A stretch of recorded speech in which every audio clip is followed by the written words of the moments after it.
స్వతంత్రం వచ్చిన నాటి నుంచి 2023 వరకు మన కొడంగల్ శాసనసభ నియోజకవర్గానికి ఎవరు అధికారంలో ఉన్నా, ఎవరు ఏ హోదాలో ఉన్నా మన నియోజకవర్గానికి జరగాల్సినంత న్యాయం జరగలేదు.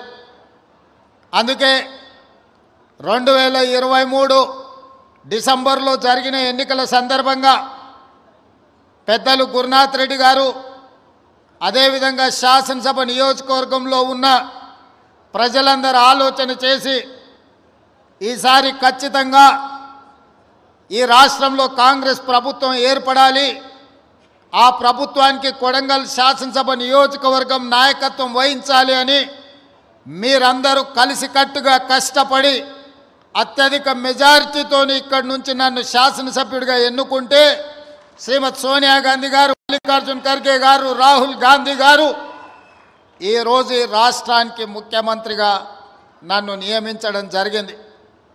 ముఖ్యమంత్రి బాధ్యతలు చేపట్టిన నాటి నుండి మీకు కొంచెం దూరమైన, మిమ్మల్ని రెగ్యులర్గా కలవకపోయినా 4 కోట్ల తెలంగాణ ప్రజల యొక్క బాధ్యత, తెలంగాణ రాష్ట్రం యొక్క అభివృద్ధి, 4 కోట్ల ప్రజల సంక్షేమ పథకాల్ని అమలు చేసే పనిలో నిరంతరం శ్రమిస్తూనే కొడంగల్ యొక్క గౌరవ ప్రతిష్టను పెంచడానికి నిరంతరం కష్టపడి ముందుకు సాగుతున్నాం.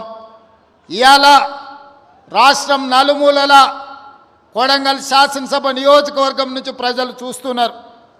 ఇవాళ రాష్ట్రంలో ఎవరికి ఏ సంక్షేమ పథకం అందాలన్నా కొడంగల్ శాసనసభ నియోజకవర్గ ప్రజలు ఈరోజు తీర్పునిచ్చే, ఆదేశాలు ఇచ్చే పరిస్థితికి ఇవాళ కొడంగల్ శాసనసభ నియోజకవర్గం చేరుకున్నదంటే ఇది మన అందరికీ గౌరవం. ఇవాళ ఈ వేదిక మీద ఉన్న ప్రతి ఒక్క నాయకుడు, ప్రతి ఒక్కరూ వారే ఎన్నికల్లో నిలబడ్డట్టుగా, వాళ్ళే ఈ శాసనసభ నియోజకవర్గానికి ఎమ్మెల్యేలు అయినట్టుగా, వాళ్ళే ఈ తెలంగాణ రాష్ట్రానికి ముఖ్యమంత్రులు అయ్యి ఈ రాష్ట్రాన్ని పాలిస్తే ఎంత పట్టుదలతో పనిచేస్తారో ఇవాళ ఇక్కడికి వచ్చిన ప్రతి కార్యకర్త అంతే కష్టపడి కృషి చేసి ఇవాళ ఎన్నికల్లో గెలిపించి ఈరోజు తెలంగాణ రాష్ట్రంలో సంక్షేమ పథకాలను అమలు చేస్తున్నాం. మీకందరికీ తెలుసు, ఇచ్చిన మాట ప్రకారం ముఖ్యంగా భూమికి, విత్తనానికి ఎంత బలమైన అనుబంధం ఉంటుందో రైతుకు కాంగ్రెస్ ప్రభుత్వానికి కూడా అంతే బలమైన అనుబంధం ఉంది. ఆనాడు డాక్టర్ వైఎస్ రాజశేఖర రెడ్డి గారు 2004లో గురునాథ్ రెడ్డి గారు పెద్దలు ఎమ్మెల్యేగా ఉన్నప్పుడు రైతులకు ఉచిత కరెంటు ఇస్తాం వ్యవసాయానికి అని చెప్పి మొట్టమొదటి సంతకంతో ఎల్బీ స్టేడియంలో రైతులకు ఆనాడు 9 గంటల ఉచిత కరెంటు ఇవ్వడమే కాకుండా 1200 కోట్ల రూపాయలు రైతుల మీద ఉన్న విద్యుత్తు బకాయిలను, అదేవిధంగా వందలాది కేసులను ఒక్కటే కలంపోటుతో ఆనాడు కాంగ్రెస్ ప్రభుత్వం ఆ కేసులను రద్దు చేసింది, రైతులకు ఉచిత కరెంటు ఇచ్చింది. ఇదే కాదు, డాక్టర్ మన్మోహన్ సింగ్ గారు, సోనియా గాంధీ గారు 72,000 కోట్ల రూపాయలు దేశంలో ఉండే రైతాంగాలకు ఒకే ఒక్క కలంపోటుతో రైతు రుణమాఫీ చేసి 72,000 కోట్ల రూపాయలు రైతుల ఖాతాలో ఆనాడు రైతు రుణమాఫీ చేసి ఇందిరమ్మ రాజ్యం అంటే రైతు రాజ్యమని, వ్యవసాయం అంటే దండుగ కాదు, వ్యవసాయం అంటే పండుగ అని ఆనాడు నిరూపించడం జరిగింది. అదే కాదు, రైతులు పండించిన పంటకు గిట్టుబాటు ధర ఇచ్చుకుంటూ రైతు సంక్షేమానికి అన్ని రకాలుగా సహకరిస్తూ వ్యవసాయాన్ని ఒక పండుగగా ఆనాటి ప్రభుత్వం చేసింది. అందుకే అది వారసత్వంగా తీసుకొని బాధ్యతగా భావించి మొన్న జరిగిన ఎన్నికల్లో కూడా మన పార్టీ, మన ప్రభుత్వం రైతులకు 2 లక్షల రూపాయల రుణమాఫీ చేస్తామని చెప్పి 15 ఆగస్టు నాడు ఏ విధంగా అయితే దేశానికి స్వాతంత్రం వచ్చిందో రైతులకు కూడా రుణాల నుంచి విముక్తి కలిగించి స్వేచ్ఛను ప్రసాదించి 25,50,000 మంది రైతాంగానికి 21,000 కోట్ల రూపాయలు ఈ రాష్ట్రంలో రైతు రుణమాఫీ చేసిన ప్రభుత్వం ఏదైనా ఉన్నది అంటే అది ఇందిరమ్మ రాజ్యం, ప్రజా ప్రభుత్వం. అందుకే ఈరోజు ధైర్యంగా మనం రైతుల దగ్గరికి వెళ్ళగలుగుతున్నాం. అదే కాదు, మొదటి విడత రైతు భరోసా 7,625 కోట్ల రూపాయలు రైతుల ఖాతాలో వేసి రైతులకు రైతు భరోసా కార్యక్రమాన్ని మనం అమలు చేయడం జరిగింది. ఇదే కాదు, మొదటి సంవత్సరంలో ఈ రాష్ట్రాన్ని పట్టి పీడిస్తున్న నిరుద్యోగ సమస్యను పరిష్కరించడానికి తెలంగాణ రాష్ట్ర ప్రభుత్వంలో మొదటి ఏడాదిలోనే 55,143 ప్రభుత్వ ఉద్యోగాలు ఇచ్చి ఈ రాష్ట్రంలో ఉన్న నిరుద్యోగ సమస్యను పరిష్కరించడానికి మన ప్రభుత్వం తీవ్రమైన కృషి చేసింది. ఈరోజు దేశంలోనే ఏ రాష్ట్రం ఏ ముఖ్యమంత్రి చేయని విధంగా మన ప్రభుత్వం మన నియోజకవర్గ ప్రజల ఆశీర్వాదంతో ఈనాడు తెలంగాణ రాష్ట్రంలో 55,163 ప్రభుత్వ ఉద్యోగాలను ఇచ్చి నిరుద్యోగులను ఆదుకున్న ప్రభుత్వం మన ప్రభుత్వం అని ఈ సందర్భంగా నేను తెలియజేయదలుచుకున్నా. ఇదే కాదు, ఈనాడు ఈ రాష్ట్రంలో వ్యవసాయానికే 24 గంటలు ఉచిత విద్యుత్తు కాదు, పేదవాళ్ళ ఇళ్లకు కూడా ఉచిత విద్యుత్తు ఇవ్వాలని ప్రతి పేదవాడి ఇంటికి 200 యూనిట్లు ఈరోజు ఉచితంగా విద్యుత్తును సరఫరా చేస్తూ 50 లక్షల కుటుంబాలకు ఈనాడు ఇండ్లలో కూడా పేదవాడి కళ్ళల్లో పేదవాడి ఇంటిలో వెలుగులు చూడాలి, పేదవాడి కళ్ళల్లో సంతోషాన్ని చూడాలి అని ఈనాడు మనం 200 యూనిట్లు పేదవాళ్లకు ఉచితంగా ఇంట్లలో కరెంటు ఇస్తున్నాం. ఇదే కాదు, ఆడబిడ్డలు కట్టెల పొయ్యితో కష్టాలు పడుతున్నారు. ఆనాడు సోనియమ్మ మీకు దీపం పథకం ద్వారా గ్యాస్ పొయ్యి సిలిండర్ ఇవ్వడమే కాకుండా 400 రూపాయలకే సిలిండర్ ఇచ్చింది. కానీ కేసీఆర్ మోడీ గారు అధికారంలోకి వచ్చి 400 రూపాయల సిలిండర్ను 1200 రూపాయలు చేసింది. అందుకే 1200 రూపాయలతోనే ఆడబిడ్డలు కష్టపడుతున్నారని ఆలోచన చేసి మనం 500 రూపాయలకే సిలిండర్ ఇవ్వాలని ఈనాడు తెలంగాణ రాష్ట్రంలో 50 లక్షల కుటుంబాలకు ఆడబిడ్డలకు 500 రూపాయలకే సిలిండర్ ఇవాళ ఆడబిడ్డలకు ఇస్తున్న రాష్ట్రం ఏదైనా ఉందంటే అది తెలంగాణ రాష్ట్రం అని చెప్పి ఈ సందర్భంగా నేను గర్వంగా చెప్పదలుచుకున్నా. ఇదే కాదు, ఆర్టీసీ బస్సుల్లో ఆడబిడ్డలకు ఉచిత ప్రయాణం. ఆనాడు అమ్మగారి ఇంటికి పోవాలన్నా ఏదైనా ఆలయాన్ని సందర్శించుకోవాలన్నా ఆర్టీసీలో ఆడబిడ్డలకు టికెట్ కొనాల్సిన పరిస్థితి. ఈనాడు ఆ పరిస్థితి నుంచి విముక్తి కలిగించి రాష్ట్రం నలుమూలల ఎక్కడి నుంచి ఎక్కడికైనా ఆడబిడ్డలు ప్రయాణం చేయదలుచుకుంటే ఆర్టీసీ బస్సులో ఉచితంగా ప్రయాణం చేయొచ్చు. ఆడబిడ్డ ఎక్కడైనా ఆర్టీసీ బస్సుకు చెయ్యి అడ్డం పెడితే ఆడబిడ్డను ఎక్కించుకొని వాళ్ళ ఇంటి దగ్గర దించే బాధ్యత ఈనాడు మన ప్రభుత్వం తీసుకున్నది. అందుకే ఈరోజు రాష్ట్రం నలుమూలల దాదాపుగా 120 కోట్ల మంది ఆడబిడ్డలు ఈ 13 నెలల ఆర్టీసీ బస్సుల్లో ఉచిత ప్రయాణం చేస్తే దాదాపుగా 4,000 కోట్ల రూపాయలు ఆర్టీసీ కార్పొరేషన్కు రాష్ట్ర ప్రభుత్వం చెల్లించడం జరిగింది. ఈ విధంగా రైతులకు అదే రుణమాఫీ, నిరుద్యోగ యువకులకు ఉద్యోగ ఉపాధి అవకాశాలు, ఆడబిడ్డలకు ఆర్టీసీలో ఉచిత ప్రయాణం, అదే విధంగా 500 రూపాయలకే సిలిండర్, పేదవాడి ఇంటికి ఉచిత విద్యుత్తు, ఈ పథకాలన్నిటిని అమలు చేసినాం. ఇవి సరిపోతాయా అంటే సరిపోదు, పేదవాడికి ఇంకా ఆదుకోవాల్సిన అవసరం ఉన్నది. ఆ ఆలోచనతోనే గతంలో రైతు భరోసా 5,000 ఉంటే 10,000 రూపాయలు సంవత్సరానికి ఉంటే ఈసారి ఇంకా ధరలు పెరిగినాయని ఈనాడు రైతు భరోసా పథకం కింద ఎకరాకు 12,000 రూపాయలు సంవత్సరానికి ఇవ్వాలని ఈరోజు ఆ కార్యక్రమాన్ని ప్రారంభించినాం. ప్రతి సంవత్సరం దాదాపుగా 20,000 కోట్ల రూపాయలు ఈనాడు రైతు భరోసా పథకం కింద ప్రతి ఎకరాకు 12,000 రూపాయలు ఇవ్వాలని ఆ పథకాన్ని ఈరోజు తెలంగాణ రాష్ట్రంలో ఉండే దాదాపుగా 70 లక్షల మంది రైతులకు కొడంగల్ శాసనసభ నియోజకవర్గం చంద్రవంచ నుంచి ఈరోజు ఆ కార్యక్రమాన్ని ప్రారంభించుకున్నాం. ఈరోజు జనవరి 26 బ్యాంకులకు హాలిడే ఉన్నది. రాత్రి 12 గంటల తర్వాత ప్రతి రైతుకు, రాష్ట్రంలో ఉన్న వ్యవసాయ భూమి ఉన్న ప్రతి రైతుకు రాత్రి 12 గంటల తర్వాత ప్రతి ఎకరాకు 6,000 రూపాయలతోని మీ ఖాతాల్లో మీ నగదు టకీమని పడే విధంగా ఈరోజు కార్యక్రమాన్ని తీసుకున్నాం. ఇంత గొప్ప కార్యక్రమం, ఈ రాష్ట్రంలో ఉండే లక్షలాది మంది రైతాంగ కుటుంబాలను ఆదుకోవాలన్న కార్యక్రమం ఇవాళ కొడంగల్ శాసనసభ నియోజకవర్గం చంద్రవంచ గ్రామం నుంచి ప్రారంభించుకోవడం మనందరికీ సంతోషం. ఈరోజు రాష్ట్రం మొత్తం చంద్రవంచ వైపు చూస్తుంది అంటే రైతుల కళ్ళల్లో ఆనందం మనం ఈ వేదిక మీద నుంచి చూడాల్సిన అవసరం ఉన్నది. అదేవిధంగా పేదలు నేను పాదయాత్ర చేసినప్పుడు సమ్మక్క సారలమ్మ జాతర నుంచి ములుగు నియోజకవర్గంలో పాదయాత్ర మొదలుపెట్టి ఆ రోజు ఖమ్మము, వరంగల్, ఆదిలాబాదు, అదేవిధంగా నిజామాబాదు, కరీంనగర్ ఈ ప్రాంతాలలో తిరుగుతున్నప్పుడు తండాలలో, గూడాలలో, మారుమూల పల్లెల్లో పేదోళ్ళు వచ్చిండ్రు. వాళ్ళందరూ అడిగినరు, సార్ భూమి ఉన్న వాళ్ళకే రైతు భరోసా ఇస్తున్నారు, భూమి ఉన్న వాళ్ళకే ఉచిత కరెంట్ ఇస్తున్నారు, భూమి ఉన్న వాళ్ళకే అన్ని చేస్తున్నారు, భూమి లేని మాలాంటి పేదలను మీరు ఆదుకోవాల్సిన అవసరం ఉన్నది, మా కష్టాలు తీరవండి అని భూమి లేని పేదలు వచ్చి కలిసినారు. ఆలోచన చేసినాం, మంత్రివర్గంలో చర్చించినాం. అందుకే ఈనాడు భూమి లేని నిరుపేదలకు ఉపాధి హామీ పథకంలో పనిచేస్తున్న వాళ్లకు ఖచ్చితంగా సంవత్సరానికి 12,000 రూపాయలు ప్రతి కుటుంబానికి ఇవ్వాలని ఇందిరమ్మ ఆత్మీయ భరోసా కార్యక్రమాన్ని ఇవాళ చంద్రవంచలో ఈ గ్రామ పంచాయతీలో ప్రారంభించుకున్నాం.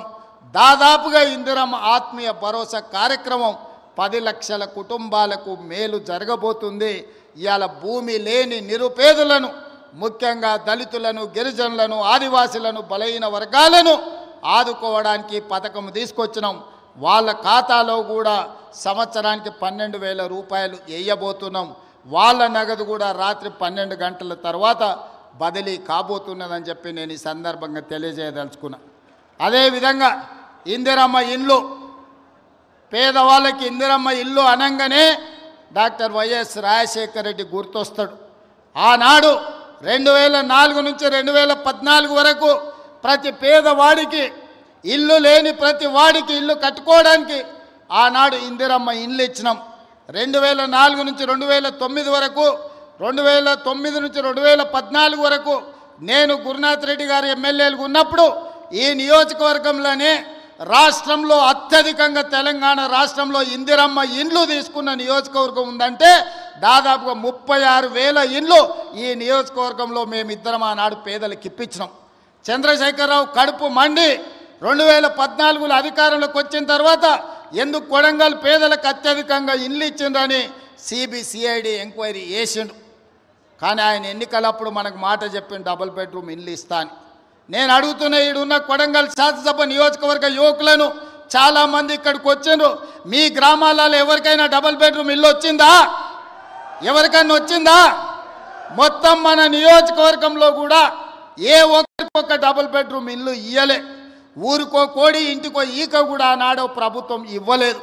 కానీ ఈనాడు ఈరోజు ఈ వేదిక మీద నుంచి చంద్రవంచలో ఉన్న పేదవాళ్ళందరికీ ఇందిరమ్మ ఇల్లు ఇవ్వడమే కాకుండా ఈ శాసనసభ నియోజకవర్గంలో మార్చి 31 తారీఖు లోపల 3,500 ఇందిరమ్మ ఇండ్లు పేదవాళ్లకు ప్రతి వాడికి 5 లక్షల రూపాయలు ఉచితంగా ఇందిరమ్మ ఇండ్లు కట్టుకోవడానికి మనం రాబోయే 2.5 నెలల్లో కొడంగల్ శాసనసభ నియోజకవర్గంలో ఇండ్లు మనం ఇచ్చుకోబోతున్నాం. ఇవి సరిపోవు. ప్రతి సంవత్సరం సరాసరిగా 4,000 ఇండ్లన్నా ఇచ్చి రాబోయే 4 ఏళ్లలో 15 నుంచి 20,000 ఇందిరమ్మ ఇండ్లు కొడంగల్ శాసనసభ నియోజకవర్గంలో ఇచ్చి ప్రతి పేదవాడిని ఒక ఇంటి వాడిని చేసే బాధ్యత ఈరోజు నేను తీసుకుంటా మీ సోదరుడిగా. ఈరోజు మీరు అండగా నిలబడి మీరు ఆశీర్వదించి ఇక్కడ శాసనసభ్యుని చేస్తే తెలంగాణ రాష్ట్రానికి ముఖ్యమంత్రి అయినా మరి అలా నా బాధ్యత ఉంది. ఇక్కడున్న ప్రతి పేదవాడికి ఇందిరమ్మ ఇల్లు ఇవ్వాలి. రాబోయే 4 ఏళ్లలో 15,000 నుంచి 20,000 ఇండ్లు ఒక్క కొడంగల్ శాసనసభ నియోజకవర్గంలోనే ఇచ్చి ఇక్కడి పేదవాళ్ళను ఆదుకునే బాధ్యత నేను తీసుకుంటాను ఈ సందర్భంగా చెప్తున్నా. ఇవాళ రేషన్ కార్డులు ఎక్కడికి పోయినా పేదలు మాకు రేషన్ కార్డు లేదంటున్నారు. చంద్రశేఖరరావు గారు గొప్ప మేధావి, 80,000 పుస్తకాలు చదివిండు. వాళ్ళ కొడుకేమో అమెరికాలో చదువుకున్నా అంటాడు. 80,000 పుస్తకాలు చదువుకున్న ఆయన కానీ అమెరికాలో కంప్యూటర్ చదివి వచ్చిన ఆయనకు ఈ తెలంగాణ రాష్ట్రంలో ఉన్న పేదలకు రేషన్ కార్డు ఇవ్వాలనే కనీస జ్ఞానం లేదు. 10 ఏళ్ళు ఎదురు చూసిన రేషన్ కార్డులు ఇవ్వలే. అందుకే ఇవాళ ప్రతి గ్రామంలో ఉన్న పేదవాడికి రాష్ట్రం మొత్తంలో 30-40 లక్షల కుటుంబాలకు ఇవాళ రేషన్ కార్డులు లేని ప్రతి వాళ్లకు రేషన్ కార్డు ఇవ్వాలని మన ప్రభుత్వం నిర్ణయం తీసుకున్నది. రేషన్ కార్డు ఇచ్చిన ప్రతి వాడికి సన్న బియ్యం పంచే కార్యక్రమాన్ని కూడా మన ప్రభుత్వం తీసుకుంటుంది. ఇవాళ రేషన్ కార్డు అనేది పేదవాడి యొక్క గుర్తింపు. ఆధార్ కార్డు ఎట్లనో రేషన్ కార్డు కూడా అట్లనే.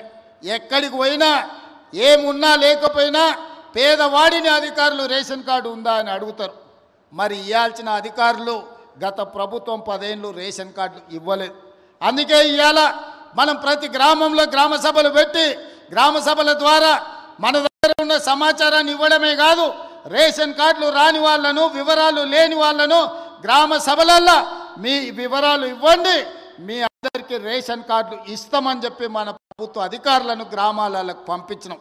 ప్రతి 6 నెలలకు క్రమము తప్పకుండా అధికారులను గ్రామాలకు పంపిస్తున్నాం. గత 10 ఏళ్ళలో ఎప్పుడైనా అధికారులను చూసినరా అని నేను అడుగుతున్నా. ఎప్పుడైనా చూసినరా? కలెక్టర్లను చూసినరా? ఆర్డీఓలను చూసినరా? ఎంఆర్ఓలను చూసినరా?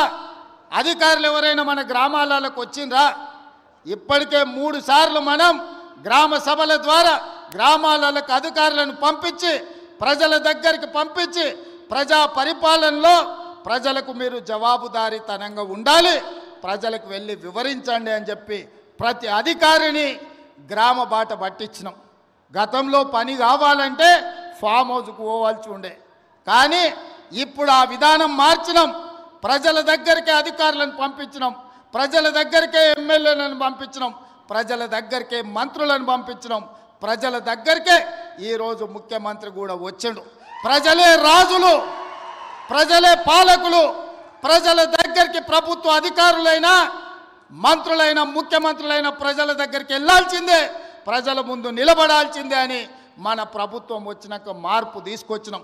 అందుకే ఇవాళ చీఫ్ సెక్రటరీ నుంచి మొదలు పెడితే రాష్ట్ర స్థాయిలో ఉన్న ప్రతి అధికారి, జిల్లా స్థాయిలో ఉన్న కలెక్టర్లు, హౌసింగ్, రెవెన్యూ అన్ని డిపార్ట్మెంట్ల అధికారులు ఇవాళ చంద్రవంచ గ్రామానికి వచ్చిన ఒక మారుమూల ప్రాంతంలో అంటే ఇది ప్రజల కోసం తీసుకొచ్చిన మార్పు, ఇది ప్రజా పరిపాలన. అంటే ఫామ్ హౌస్లో ఉండి గడిలలో బండి ఈరోజు 10 ఎకరాలలో భవంతులు కట్టుకొని పరిపాలన చేస్తామంటే కుదరదు. ప్రజల దగ్గరికి వెళ్ళాల్సిందే, ప్రజలు అడుగుతారు, ప్రజలు కడుగుతారు, ప్రజలకు జవాబు చెప్పాల్సిందే అని చెప్పి ఇవాళ ప్రభుత్వాన్ని ప్రజల దగ్గరికి పంపించినాం. అందుకే రాష్ట్రంలో ఉండే అధికారులు మొత్తం ఇవాళ కొడంగల్ శాసనసభ నియోజకవర్గం చంద్రవంచ గ్రామానికి వచ్చిందంటే ఇది ప్రజా పరిపాలన. అంటే ప్రజల దగ్గరకు వచ్చి ప్రజల చేత ప్రజా సమస్యల్ని పరిష్కరించి ప్రజల చేత విజ్ఞప్తులు తీసుకొని పరిష్కరించడానికి అధికారులను ఈరోజు పంపించినాం. అందుకే ఈరోజు రేషన్ కార్డులైనా, ఇందిరమ్మ ఆత్మీయ భరోసా అయినా, ఇందిరమ్మ భరోసా అయినా, లేకపోతే ఇందిరమ్మ ఇండ్లైనా, ఇండ్లకు ఉచిత కరెంట్ అయినా, వ్యవసాయానికి ఉచిత కరెంట్ అయినా, ప్రభుత్వ ఉద్యోగ ఖాళీల భర్తీ అయినా, రైతు రుణమాఫీ అయినా, ఏ కార్యక్రమం అయినా ఈరోజు అధికారులు ప్రజల దగ్గరకు వచ్చి అడుగుతున్నారు. అక్కడక్కడ కొంత గందరగోళం సృష్టిస్తారు. అధికారులు వచ్చిందే మీ వివరాలను సేకరించడానికి, మా వివరాలు లేవు అని కొంతమందిని ఉసిగొల్పి కొన్ని గ్రామాలల్లో చిల్లర మల్లర పంచాయతీ పెట్టాలని చూస్తున్నారు. నేను ఒకటే విజ్ఞప్తి చేస్తున్న, తెలంగాణ రాష్ట్రంలో ఉండే దాదాపుగా 12,000 పైన గ్రామ పంచాయతీలలో జరిగిన గ్రామ సభలల్లో పాల్గొన్న వాళ్ళకు అధికారులే మీ దగ్గరకు వచ్చింది, అధికారులు మీ వివరాలు రాసుకుంటారు, అధికారులు మీ వివరాలు తీసుకొని మీ సమస్యల్ని పరిష్కరించడానికి వచ్చినప్పుడు మీరు ఆ అధికారులకు పూర్తి స్థాయిలో వివరాలు ఇవ్వండి. మీ వివరాలను అన్నిటినీ కంప్యూటర్లో క్రోడీకరించి మీకు అందరికీ సంక్షేమ పథకాలు అమలు చేసే బాధ్యత ఈ ప్రభుత్వం తీసుకుంటుంది. ప్రజలకు జవాబుదారీతనంగా మేము ఉంటాం, ప్రజలు అడిగే ప్రశ్నలకు సమాధానం చెప్తాం, ప్రజలకు సంక్షేమ పథకాలను అమలు చేస్తాం. ఇది రాష్ట్రం నలుమూలలా మీరు గుర్తుపెట్టుకోండి. చెప్పింది చేసి చూపించే పార్టీ ప్రభుత్వం మనది. తెలంగాణ ఇస్తామన్నాం, తెలంగాణ ఇచ్చినాం. 2023లో మనం అధికారంలోకి వస్తామన్నాం, మనం అధికారంలోకి వచ్చి చూపించినాం. ఇవాళ అధికారంలోకి వచ్చిన మనం అభివృద్ధి కార్యక్రమాలను సంక్షేమ పథకాలను అమలు చేయాల్సిన అవసరం ఉన్నది. అందుకే నిరంతరం మేమందరం పనిచేస్తున్నాం. మీ ఆశీర్వాదం ఉండాలి. ఇవాళ మీరు ఒక్కటే ఆలోచన చేయండి. కొడంగల్ శాసనసభ నియోజకవర్గం ఈరోజు రాష్ట్రం మొత్తం అభివృద్ధి కార్యక్రమాన్ని భుజాల మీద వేసుకొని ఒక పక్కన గోదావరి నది జలాల మీద కట్టిన కాళేశ్వరం కూలిపోయినా ఈసారి దేశం మొత్తం మీద కాళేశ్వరం కూలిన 1,56,00,000 మెట్రిక్ టన్నుల వరి ధాన్యాన్ని పండించి 500 రూపాయల బోనస్ కూడా ఇచ్చి ఇవాళ రైతులను ఆదుకున్నాం. 10 ఏళ్ళైనా పాలమూరు రంగారెడ్డి ఎత్తిపోతల పూర్తి కాలే. 10 ఏళ్ళైనా నారాయణపేట కొడంగల్ ఎత్తిపోతల పథకానికి కనీసం టెంకాయ కొట్టలే. ఇవాళ పాలమూరు ప్రాజెక్టును పూర్తి చేయాలని కొడంగల్ నారాయణపేట ఎత్తిపోతల పథకాన్ని ఈరోజు మనకు నీళ్లు తేవాలని కృష్ణానది జలాలు కొడంగల్కు తీసుకురావాలని మనం కష్టపడుతుంటే కాళ్ళల్లో కట్టెలు పెడుతుండ్రు. మిత్రులారా, మీరు ఆలోచన చేయండి. ఇవాళ వాళ్ళు 10 ఏళ్ళ అధికారంలో ఉన్నారు. వాళ్ళని చేయొద్దన్నమా? కల్వకుర్తి పూర్తి చేయొద్దన్నమా? భీమా నెట్టంపాడు కోయిల్ సాగర్ ప్రాజెక్టులను, ఆర్టీఎస్ ప్రాజెక్టులను, పాలమూరు రంగారెడ్డి ఎత్తిపోతల ప్రాజెక్టులను మనమేమన్నా వద్దన్నమా? పూర్తి చేయొద్దని ఏమన్నా అడ్డం పడ్డామా? 10 ఏళ్ళైనా చంద్రశేఖరరావు గారికి, రామారావు గారికి ఓపిక లేకుండే, తీరిక లేకుండే. ఎంతసేపు వాళ్ళ సంపాదన, వాళ్ళ ఫామ్ హౌజులు, వాళ్ళ కుటుంబం యొక్క క్షేమమే తప్ప 4 కోట్ల ప్రజల సంక్షేమం పట్టించుకోలే. అందుకే ఇవాళ ఆ పథకాలన్నీ వేగంగా పూర్తి చేస్తున్నాం. అవి ఒకవేళ పూర్తి అయితే ఇవాళ వాళ్ళకు జిల్లాలో రాష్ట్రంలోనే మనుగడ ఉండదు అని చెప్పి ఈరోజు వాళ్ళందరూ కూడా వీటికి అడ్డుపడే ప్రయత్నం చేస్తున్నారు. శాసనసభ అంటేనే సమస్యల మీద చర్చ. మీరందరూ సర్పంచులు, ఎంపీటీసీలు, జడ్పీటీసీలు ఇక్కడ చాలామంది ఉన్నారు. గ్రామ సభలు పెట్టినా, మండల సమావేశం పెట్టినా, జిల్లా పరిషత్ సమావేశం పెట్టినా ఆ ప్రజాప్రతినిధులు అక్కడికి వెళ్ళి వాళ్ళ ప్రాంత సమస్యల మీద మాట్లాడతారు. వాళ్ళ ప్రాంత సమస్యలను అధికారుల దృష్టికి తీసుకెళ్తారు. వాళ్ళ ప్రాంత సమస్యల మంత్రుల దృష్టికి తీసుకెళ్తారు. పనులు కాకపోతే సభలోనే నిరసన తెలిపి పనులు సాధించుకోవడానికి ప్రయత్నం చేస్తారు. ఇది ప్రజాప్రతినిధి యొక్క బాధ్యత. కానీ 13 నెలల ఒక్కరోజైనా ప్రధాన ప్రతిపక్ష నాయకుడు అసెంబ్లీకి వచ్చినా మీరు ఆలోచన చేయండి. ప్రధాన ప్రతిపక్ష నాయకుడు అసెంబ్లీకి రానప్పుడు, ఊర్లో ఎన్నికైన సర్పంచ్ ఊర్లో లేనప్పుడు, ఎంపీపీ సమావేశాన్ని నిర్వహించినప్పుడు వాళ్ళు ఉండాల్సిన అవసరం ఉందా? ఇవాళ సర్పంచ్ ఊరిలో లేకపోతే ఊరిడు అని మనం అంటాం. మరి ప్రతిపక్ష నాయకుడు సభకు రాకపోతే ఏమనాలనో మీరు ఒక్కసారి ఆలోచన చేయండి. ఆయనకు బాధ్యత లేదా?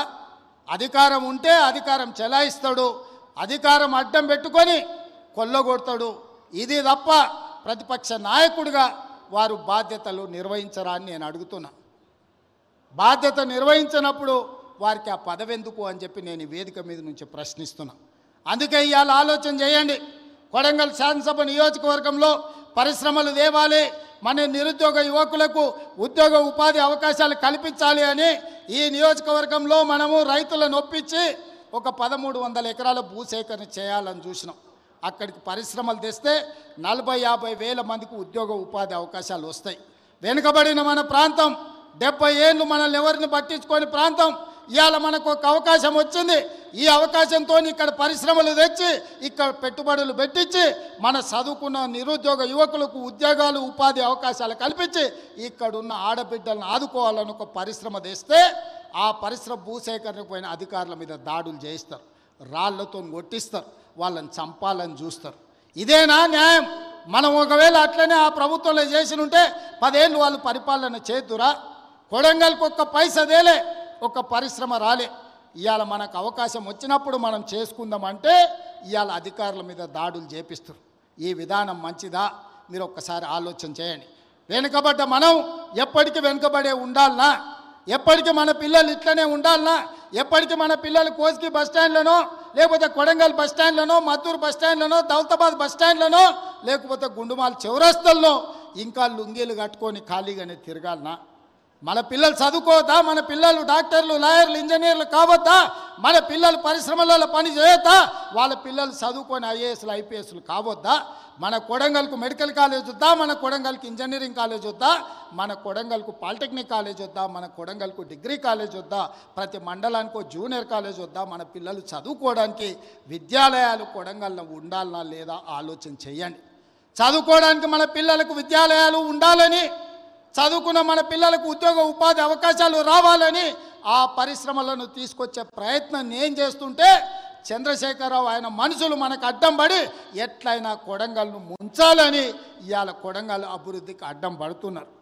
మీరందరూ సహకరించండి, మీరందరూ ఆలోచన చేయండి. నేను రాష్ట్రం నలుమూలలో తిరిగినా ఈ శాసనసభ నియోజకవర్గంలో మీకు అండగా తిరుపతి రెడ్డి గారు ఎప్పుడు అందుబాటులో ఉంటాడు. మీకు ఏ కష్టం వచ్చినా, ఏ సందర్భం వచ్చినా, ఏ పదవి ఉన్నా లేకపోయినా మీకోసం ఎప్పటికప్పుడు ఎవరికి ఏ కష్టం వచ్చినా, ఏ ఇంట్లో పెళ్ళున్నా, ఏ ఇంట్లో ఏ ఇబ్బంది ఉన్నా మా సోదరుడు మీకు అండగా నిలబడ్డాడు. ఆయన రామారావు అంటున్నాడు ఏం పదవి ఉందని. నేను అడుగుతున్నా దిక్కుమాలినోని, మీ అన్నదమ్ములలో ఉన్నోళ్ళందరికీ పదవులు తీసుకున్నావు. ఆయన నీ సడ్డకుని కొడుకుకి రాజ్యసభ తీసుకున్నావు, నీ చెల్లెల్ని ఎంపీగా ఓడగొడితే ఎమ్మెల్సీ తీసుకున్నావు, నువ్వు మంత్రి తీసుకున్నావు, నీ మా బావ మంత్రి తీసుకున్నావు, నీ నాయన ముఖ్యమంత్రి తీసుకున్నావు, నీ ఇంటిలి పదవులు తీసుకున్నారు. కానీ మేము ఏ పదవి తీసుకోకుండా ప్రజలకు సేవ చేస్తే దాన్ని కూడా తప్పు అంటున్నారు. పదవులు తీసుకోవడం తప్ప, కుటుంబం దోసుకోవడం తప్ప, ఏ పదవి ఆశించకుండా ప్రజలకు అందుబాటులో ఉండి ప్రజల మేలు కోసం ఒకవేళ నేను రాష్ట్రం మొత్తం నలుమూలలు తిరిగే బాధ్యత నేను తీసుకుంటే నా కుటుంబ సభ్యులు మీకు అండగా నిలబడితే కూడా వాళ్ళ కళ్ళల్లో నిప్పులు పోసుకుంటున్నారు. మీరు ఆలోచన చేయండి. వాళ్ళ ఇంట్లో ఆయన ముఖ్యమంత్రి, అల్లుడు మంత్రి, కొడుకు మంత్రి, బిడ్డ ఓడిపోతే ఎమ్మెల్సీ, సడ్డకుని కొడుకు రాజ్యసభ, వాళ్ళ చుట్టపోళ్ళు అందరూ మంత్రులైనరు. నేను అట్లా ఎవరు నన్ను తీసుకున్నాను మా కుటుంబంలో? మీరు చెప్పండి. ఏ పదవి లేకుండా నిస్వార్థంగా మీకు పనిచేస్తుంటే కేసీఆర్ కుటుంబం తప్పు పడుతుంది. అట్లెట్లా చేస్తారా మీరు? ఏ పదవి తీసుకోకుండా మేము చూడు ఎన్ని తీసుకున్నామో ఎంత దోసుకున్నామో చూడమంటారు. మీలాంటి పదవులు తీసుకోనికే దోసుకోనికే మేము పోటీ పడం చంద్రశేఖరరావు. మా విధానం అది కాదు. మమ్మల్ని నమ్మిన ప్రజలకు అండగా నిలబడి, వాళ్ళ కష్టం వస్తే కష్టాలలో వాళ్ళ తోడుగా నిలబడి, వాళ్ళ కోసం కొట్లాడి, వాళ్ళ కోసం రక్తం చిందించే నాయకత్వం మాది. మిమ్మల్ని నమ్ముకున్న వాళ్ళని మోసం చేసి దోసుకునే నీతి మీది. మీకు మాకు తేడా ఉంది. మేము మీలాక కాదు. నేను నికార్సుగా నిక్కచ్చిగా చెప్తున్నా, మీలాక పదవులు కొల్లగొట్టడానికి, రాష్ట్రాన్ని దోసుకోవడానికి నా కుటుంబం లేదు. నా కుటుంబం నాకు మీరు ఆశీర్వదించే అవకాశం ఇచ్చినందుకు మీకు అండగా నిలబడాలని సమయం ఇస్తున్నారు. ఇన్నేళ్ళైంది నేను మీకు ఇక్కడికి వచ్చి. ఈడున్న వాళ్ళందరూ నన్ను వ్యతిరేకించేటోళ్ళు రాజకీయంగా కూడా నియోజకవర్గంలో ఎవరి దగ్గరైనా ఒక్క రూపాయి ఎప్పుడైనా ముట్టుకున్నానా? మీరు చెప్పండి. చెప్పండి. మీరు వీలైనంత వరకు మేము సాయం చేసినాం. నేను బస్ డిపోకి భూమి ఇచ్చిన, నేను సబ్స్టేషన్లకు భూమి ఇచ్చిన, నేను పాఠశాలలకు భూములు ఇచ్చిన, నేను సొంతంగా కొని ఇవాళ కోస్గిల బస్ డిపోకు ల్యాండ్ ఇచ్చిన. ఎన్ని కోట్ల రూపాయల విలువనో ఇవాళ మీరే చెప్పండి. ఇవాళ మనం సబ్స్టేషన్లకు భూములు కొనిచ్చినాం. ఏ ఊర్లో గుడి కట్టినా, బడి కట్టినా, ఎవరు పిల్లలు చదువులకు ఫీజులు కావాలన్నా, ఎవరు ఏం కావాలన్నా మా ఇంట్లోకి వెళ్ళి పైసలు ఇచ్చి కొడంగల్ నియోజకవర్గాన్ని ఆదుకున్నాం. పోయిన 5 ఏళ్లలో ఒక ఆయన ఈడ ఉండే ఏం వసూలు చేసిండో మీకు తెలుసు కదా. ఎంతమందిని ముంచిండో మీకు తెలుసు కదా. నేను చెప్పాల్సిన అవసరం ఉందా? ఇవాళ వాళ్ళలాగా మనం దోసుకుంటలేమని వాళ్ళ కడుపులో మంటలేస్తుందట. అందుకే నిన్న మన మనోళ్ళందరూ కడుపు మంటకు మందు పంపించారు, కొంచెం దాగి పండుకోరని. అందుకే మిత్రులారా, ఇవాళ ఇంత తక్కువ సమయంలో ఇంత మంచి కార్యక్రమాన్ని ఏర్పాటు చేసి రాష్ట్రానికి అమలు చేస్తున్న సంక్షేమ పథకాలు, రైతు భరోసా, రైతు ఆత్మీయ భరోసా, ఇందిరమ్మ ఇండ్లు, నూతన రేషన్ కార్డుల కార్యక్రమాలను, 4 అద్భుతమైన సంక్షేమ కార్యక్రమాలను ఇవాళ కొడంగల్ శాసనసభ నియోజకవర్గం నుంచి ఈ రాష్ట్రానికి అంకితం చేస్తున్నాం. రాష్ట్రంలో ఉన్న ప్రతి ఒక్కరికి నా విజ్ఞప్తి, తెలంగాణ రాష్ట్ర ముఖ్యమంత్రిగా మార్చి 31 తారీఖు లోపల ఈ కార్యక్రమం నిరంతరం కొనసాగుతుంది. ప్రతి లబ్ధిదారుడికి, అర్హుడైన ప్రతి వాడికి ఈ పథకం అమలు జరుగుతుంది. ప్రతి శాసనసభ నియోజకవర్గంలో మార్చి 31 తారీఖు లోపల ప్రతి నియోజకవర్గానికి 3500 ఇండ్ల లెక్కన 4,50,000 ఇండ్లు, 22,500 కోట్ల రూపాయలతోటి ఇందిరమ్మ ఇండ్లు అమలు చేసే బాధ్యత కాంగ్రెస్ పార్టీ తీసుకుంటుంది. అదేవిధంగా రైతు భరోసా కార్యక్రమాన్ని రాష్ట్రంలో ఉన్న రైతాంగానికి వ్యవసాయ యోగ్యమైన భూములకు దాదాపుగా మార్చి 31 తారీఖు లోపల 10,000 కోట్ల రూపాయలు పేద రైతుల ఖాతాలో నిధులు వేసి 10,000 కోట్ల రూపాయలు రైతులకు ఇచ్చే బాధ్యత ఈరోజు కాంగ్రెస్ పార్టీ తీసుకుంటుంది.